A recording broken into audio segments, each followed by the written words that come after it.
오늘은 사사기 1장 22절에서 36절까지 말씀입니다. 오늘 본문 말씀은 요셉 지파도 가나안 땅을 점령하고 있다라는 것을 말씀하고 있습니다. 22절에 보면 요셉 가문도 베델을 치러 올라가니 여호와께서 그와 함께 하시니라. 여호와께서 이들과 함께 하셔서 어떤 일이 일어나는가? 베델을 정탐하는데 한 사람이 나오게 돼요. 그래서 그 사람에게 들어가는 입구를 묻게 됩니다. 어디를 쳐야 될지를 묻게 된 것이죠. 그리고 이 사람을 선대하겠다라고 이야기합니다.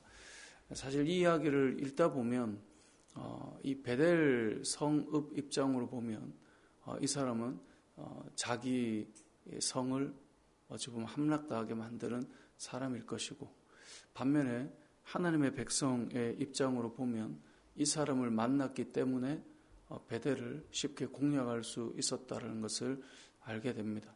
그러니까 어느 관점이냐에 따라서 이 면들은 해석이 좀 달라지긴 하겠지만, 분명한 건 이 요셉 지파도 가나안 땅을 점령하는데 하나님의 도우심을 받아서 이 베델 땅을 쉽게 점령하게 되었다라고 하는 것을 알게 됩니다. 하나님께서 일하시고 있고 돕고 계시다라는 것을 볼 수 있는 것이죠.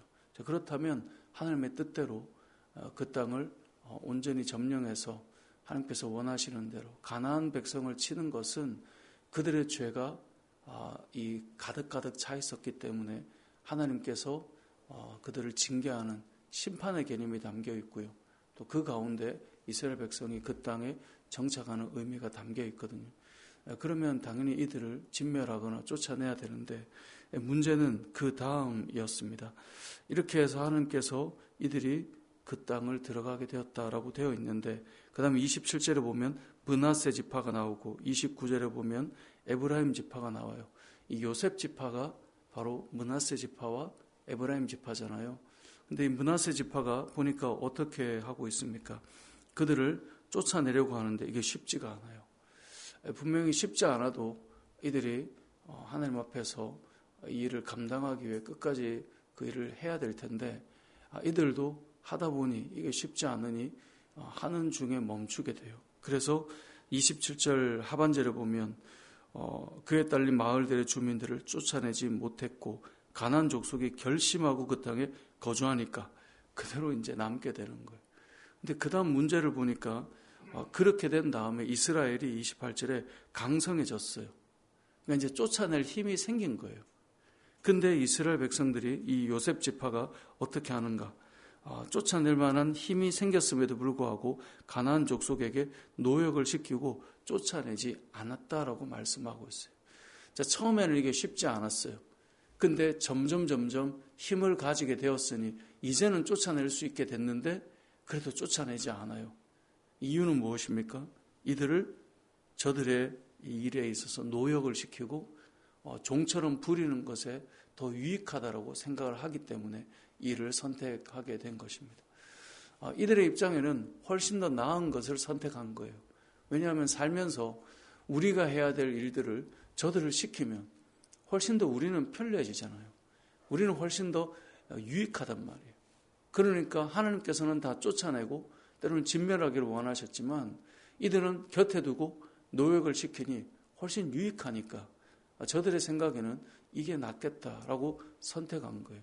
힘은 있지만 그렇게 하지 않는 것이 지금 이 므낫세 지파, 요셉 지파의 모습입니다. 29절부터 이 에브라임 지파, 그들도 쫓아내지 못했다. 스불론 쫓아내지 못했다. 30절에 31절에 아셀 지파도 쫓아내지 못했다.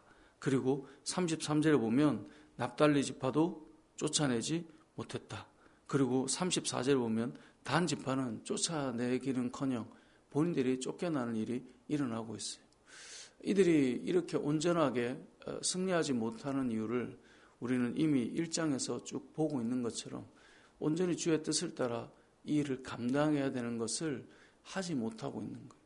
그리고 더 나아가서 이들은 힘이 있음에도 불구하고 계속 뭘 하고 있는가? 34절에 보면 아무리 족속이 단 자손을 산지로 몰아놓고 골짜기에 내려오기를 용납하지 않아서 밀려났어요. 그러니까 결심하고 거기에 거주하는 거예요.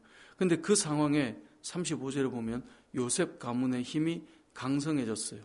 그래서 아모리 족속을 쫓아낼 수 있는, 그래서 단 지파가 돌아오고 회복시킬 수 있는 그 상황이 되었는데 쫓아내지 않아요. 그리고 뭘 시켜요? 노역을 시켰다라고 35절 하반절에 말씀하고 있어요.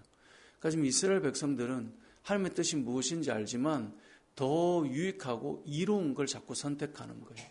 우리는 1장에 시작할 때 누가 먼저 올라가라라고 그랬죠?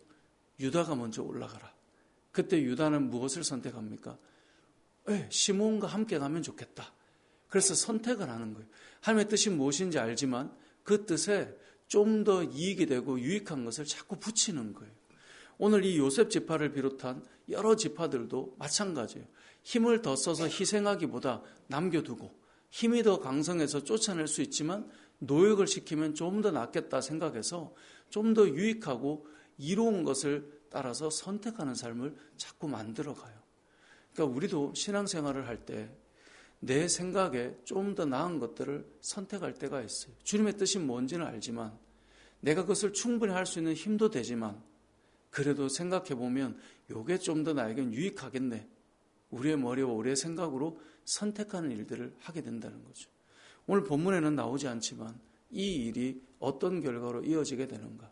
사사기 이후의 말씀을 보면 이스라엘 백성들이 이 가나안 땅에 살면서 가나안의 신들을 섬기는 일들이 시작되게 돼요. 그 일이 왜 일어나는가? 결국은 그들의 삶에 노역을 시키고 함께 두게 한 그 유익하게 만든 사람들을 통하여 하나님이 아닌 그들이 믿는 신들이 자꾸 흘러 들어오게 되는 거예요. 그래서 결국은 어떻게 됩니까? 믿음의 자리를 이탈하게 되는 일들이 자꾸 일어나게 되는 거죠. 이와 비슷한 일들이 무엇입니까?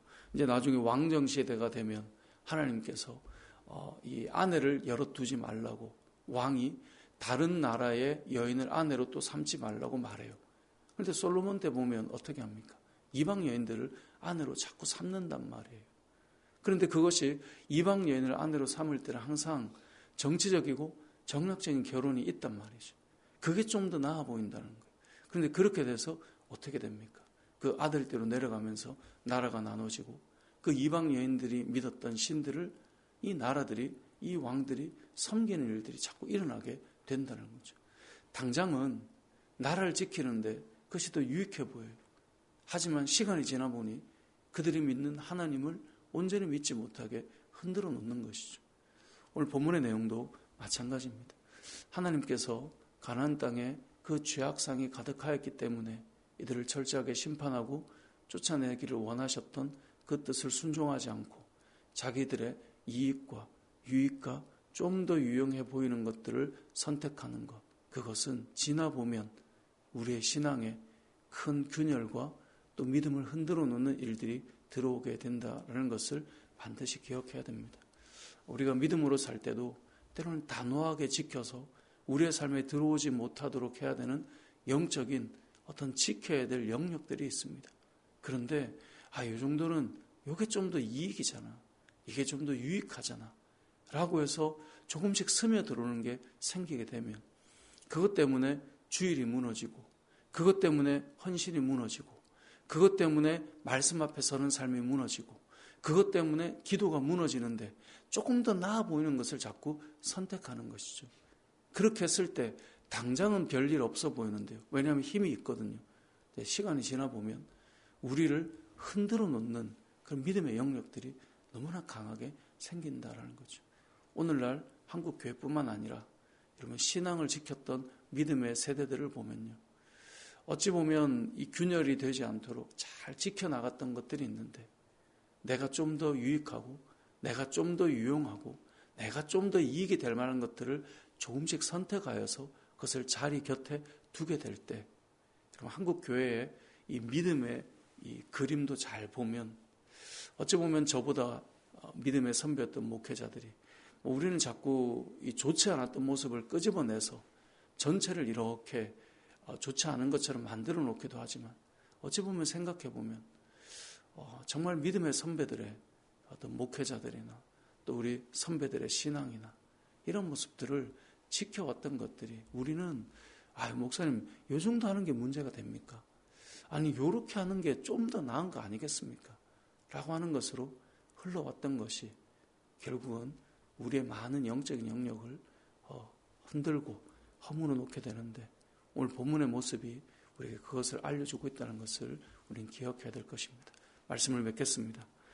쫓아내지 못하는 그 자리에 있는 것도 어찌 보면 하나님 앞에서 해결해야 될 문제이지만, 더 문제는 강성해진 이후에도, 그래서 다른 지파를 도와 그들을 쫓아내고 철저하게 주의 뜻대로 가야 함에도 불구하고 노역을 시키고 곁에 두어서 그들을 종처럼 부리는 것이 훨씬 이익이 되겠다라는 선택을 통해 결국 그들의 삶의 영역에 신앙이 아닌 것들이 들어오기 시작하는 일들을 만들어 나간 것처럼, 우리의 삶에 당장 좋아 보이는, 당장 유용해 보이는, 당장 이익이 되는 것의 선택이 시간이 흘러보면 우리의 믿음을 흔들어 놓는 일들이 있을 수 있다는 것을 꼭 기억하시고, 우리의 믿음의 영역들을 잘 살피고 틈새가 생기지 않고 우리가 잘 믿음의 삶들을 살아나갈 수 있는 저와 여러분 되시길 주님의 이름으로 축복합니다. 아멘.